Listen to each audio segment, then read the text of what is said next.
আসসালামু আলাইকুম। আশা করি সবাই ভালো আছেন। তো আজকে দেখাবো কিভাবে আপনারা হরেনের যে আনসার পেপারটা আছে এটা পূরণ করবেন। আপনাদেরকে এক্সাম হলে ২ টা পেপার দিবে। একটা হলো যে ১ম এ দিবে হরেনের যে আনসার পেপারটা আছে এটা দিবে। তারপর যখন এক্সাম শুরু হবে তখন দিবে হরেনের প্রশ্নর যে প্রশ্নটা আছে প্রশ্নপত্রটা সেটা দিবে। তো আনসার পত্র দেওয়ার পর এখানে যে নাম এবং ফর নামে আছে এগুলা লেখলেও চলে না লেখলেও চলে, সমস্যা নাই। স্যাররা বলে যে এগুলা লেখার দরকার নাই, তবে আপনি লিখলে ভুল হবে না।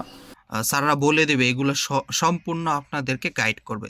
আমি জাস্ট একটা বেসিক একটা নমুনা দিচ্ছি, যেরকম এখানে আমার নাম লিখছি নামে রায়হান, যেহেতু এখানে আগে নাম আছে এবং পরে হইল গিয়ে ফোন নাম, তো এখানে পরে দিলাম এমডি। হ্যাঁ, আর এখানে হইলে গিয়ে ইনস্টিটিউট অড, মানে আপনি কোথায় এক্সামটা দিবেন। এটা যদি ঢাকায় হয় তাহলে ঢাকায়, যদি কলকাতা হয় তাহলে কলকাতা, ঢাকা হইলে গুয়েতের জি মাইনাস ঢাকা এরকম। তারপর হইলে গিয়ে এখানে গেবুস্টাক ডাটুম, মানে আপনার জন্ম তারিখটা লিখবেন আর কি। প্রথমে তারিখ, তারপর হইলে গিয়ে মাসের নাম, তারপর হইলে গিয়ে জন্মসাল। আরেকটা এখানে আছে পিএস, মানে এই সংখ্যা ৩ সংখ্যার একটা কোড, এটাও স্যাররা বলবে। তখন আপনারা এখানে পূরণ করবেন, স্যাররা যেটা বলে এটা এখানে লিখবেন। তারপর এখানে এবি ২টা অপশন আছে। তো আপনাকে যখন প্রশ্ন সেট দেওয়া হবে, প্রতিটি প্রশ্ন সেটের মধ্যে এবি উপরে, প্রশ্নের উপরে এবি লেখা থাকে, তো ওইটা এখানে টিক দিয়ে দিবেন। তারপর একটা আছে পিটিএইচ নাম্বার, এটা হলো গিয়ে পার্টিসিপেট নাম্বার। আপনি যেদিন সিট বুক করতে পারছেন সেদিন বুকিং স্টেটিগুং যে পিডিএফটা আছে ওইখানে একটা পার্টিসিপেট নাম্বার আছে, বা এক্সাম হলে দেখবেন এই নাম্বারটি দিয়ে কল করে আর কি আপনাকে, তো এটা এখানে লিখে দিবেন। তারপর এগুলো সম্পূর্ণ স্যাররা আপনাদেরকে গাইড করবে। যদি না বুঝেন কোনো কিছু তাহলে অবশ্যই স্যারদেরকে বলবেন যে স্যার আমি এটা বুঝতেছি না বা আমার এটা মিস হয়েছে, এখানে কি হবে। স্যাররা সম্পূর্ণ আপনাদেরকে বলে দিবে। আমি এগুলো যেগুলো লিখছি এগুলো সব নমুনা একটা লিখছি। তারপর হইলে গিয়া এইগুলো যদি লেখা শেষ হয় আপনাদেরকে প্রশ্ন দিবে। আপনারা প্রশ্ন হরেন চলাকালীন সময় প্রশ্নতে দাগ দিবেন। তারপর যখন নাকি আপনাদের হরেন শেষ হবে আপনাদেরকে ৫ মিনিট দেওয়া হবে এই যে এখানে যে এগুলো আছে এগুলা ফিল আপ করার জন্য ক্রস দিয়ে। তো এখানে আবার কিছু একটা নিয়ম আছে, যেরকম মার্কিরিয়ানজি জো, মানে ক্রসটা আপনাকে করতে হবে এভাবে। এই যে একটা বক্সের বেশি বাইরেও যাবে না, একদম বক্সের মধ্যে করতে হবে আর কি, এভাবে ক্রস। নিস্ট জো, মানে কোনটা করা যাবে না।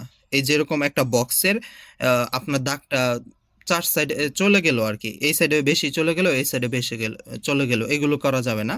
তারপর এভাবে আপনার আনসার পত্র দাগানো যাবে না, এভাবে দাগানো যাবে না, এটাও দাগানো যাবে না, কোনো ফুটা দেওয়া যাবে না, কোনো টিক চিহ্ন দেওয়া যাবে না। তারপর হইলে গিয়ে কোনো গোল মার্ক করা যাবে না। এগুলো যদি করেন তাহলে আপনার আনসার ডিসকোয়ালিফাই হবে আর কি, এটা ধরা হবে না।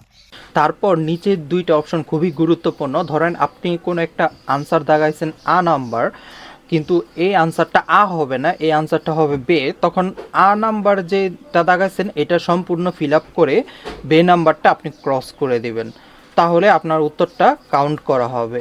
এটা খুবই ইম্পর্টেন্ট একটা জিনিস।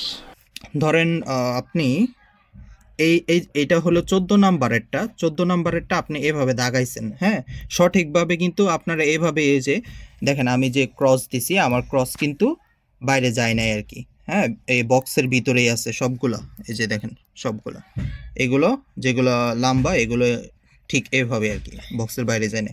এখন ওই যে নিচে যে ২টা ব্যাপার, ধরেন আপনার এখানে 14 নাম্বার, আপনার মনে হলো 14 নাম্বারের আনসারটা আমি নাম্বারটা দিয়ে ফেলছি, কিন্তু এই আনসারটা নাম্বার না, এটা হবে আপনার বি নাম্বার। তখন আপনারা কি করবেন? তখন আপনারা কি করতে পারেন, তখন হলে কি আপনারা ধরেন এই যে 14 নাম্বারের নাম্বারটা আছে, যেটা ভুল উত্তর, যেটা আপনি প্রথমে ভুলে মার্ক করছেন, এটা আপনারা এটা ফিল আপ করে দিবেন যাতে বাইরে দাগ না যায় আর কি, এভাবে ফিল আপ করে দিবেন। ধরেন এটা আপনি ফিল আপ করে দেন। এটা কেন ফিল আপ করলেন? কারণ 14 নাম্বারের নাম্বারটা ভুল হয়েছে, আপনি ভুলে এটা ক্রস করছেন, বাট আপনার কাছে সঠিক উত্তর মনে হলো বে নাম্বার, তখন আপনি এটা ফিল আপ করে আপনি বে নাম্বারটা এভাবে ক্রস করে দিবেন যাতে বাইরে না যায়। তখন এটাকে স্যাররা কাউন্ট করবে। হ্যাঁ, যেহেতু আপনি করছেন, এখন আপনার আবার মনে হলো যে না, আনসার তো বে নাম্বার না, আনসারটা সে নাম্বার, তখন আপনি এটা ফিল আপ করে এটা করতে পারবেন না, তাহলে আপনার পুরো আনসারটাই ভুল যাবে 14 নাম্বারের। এটা শুধু একবারই করা যাবে প্রতিটা কোশ্চেনের জন্য। তো এই ভিডিওটা করার উদ্দেশ্যই হলো, এক্সাম হলে আমি দেখলাম অনেকে এই জিনিসগুলো ভুল করে। বিশেষ করে যেই প্রথমে যেই ডিটেলসগুলো পূরণ করতে হয়, নাক নামে, ফোন নামে, তারপর ডেট, এগুলা ভুল করে। তো আহ, এটা জাস্ট আগে একটা মানে আইডিয়া নিয়ে রাখতে পারেন এই ভিডিওটা দেখলে, যে কিভাবে কি পূরণ করতে হয়। আর পরীক্ষার আগে স্যাররা আপনাদেরকে সম্পূর্ণভাবে এই জিনিসগুলো বুঝিয়ে দিবে। আপনারা যদি কোনো জিনিস না বুঝেন, স্যারকে জিজ্ঞেস করবেন, ওনারা খুবই হেল্পফুল, আপনাদেরকে সহযোগিতা করবে। আগে আগে নিজে থেকে কিছু পূরণ করবেন না, স্যাররা যেটা বলে ওইভাবেই পূরণ করবেন। তো ভিডিওটি যদি ভালো লেগে থাকে তাহলে অবশ্যই চ্যানেলটি সাবস্ক্রাইব করে পাশে থাকবেন। ধন্যবাদ।